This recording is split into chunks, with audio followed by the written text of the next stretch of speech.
మేషరాశి మొట్టమొదటి రాశి మేషరాశి. అశ్విని నక్షత్రము, భరణీ నక్షత్రము, కృత్తిక మొదటి పాదం. ఈ యొక్క రాశిలో మేషరాశి వారికి 8 రూపాయల ఆదాయము, 14 రూపాయలు ఖర్చు.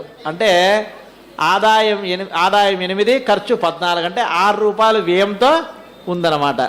కాబట్టి మేషరాశి వారికి ఈ సంవత్సరం అంత పరిపూర్ణమైన బలము లేకపోయిందని చెప్పేది. దేవుణ్ణి పూజించాలో చెప్పండి. తర్వాత మేషరాశి వారు ఈ గుర్తుపెట్టుకోండి, ఇది కేవలం మీకు పంచాంగ శ్రవణంలో వేదం ఏదైతే చెప్పిందో అది మాత్రం చెప్తున్నాం. స్వామి మాకు ఈ ఇబ్బంది ఉంది, ఈ ఇబ్బందులు తొలగవా? ఎప్పుడైనా గుర్తుపెట్టుకోండి, ఉపసంహారం లేని పరిస్థితి ఎక్కడ ఉండదు. మనకి ఏదన్నా ప్రయోగం ఉంది అంటే దానికి ఖచ్చితంగా ఉపసంహారం ఉంటుంది.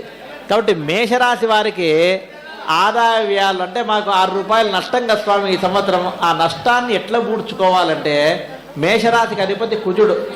కుజునికి అధిష్టాన దేవత ఎవరంటే దుర్గాదేవి. కాబట్టి మేషరాశి వారంతా కూడా దుర్గాదేవిని, దుర్గా సప్త శ్లోకనే ఒక మనకంతా కూడా ఒక పారాయణం అంటే 7 శ్లోకాలు పఠించేది ఉందన్నమాట.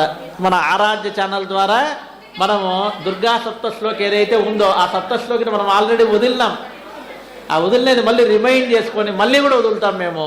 ఆ వదిలిదాన్ని మీరు చూసుకొని ఆ దుర్గా సప్త శ్లోక ఏదైతే ఉందో దాన్ని పఠించడం వల్ల మేషరాశి వారికి సమస్తమైన జయాలు, శుభాలన్నీ కూడా కలుగుతాయి.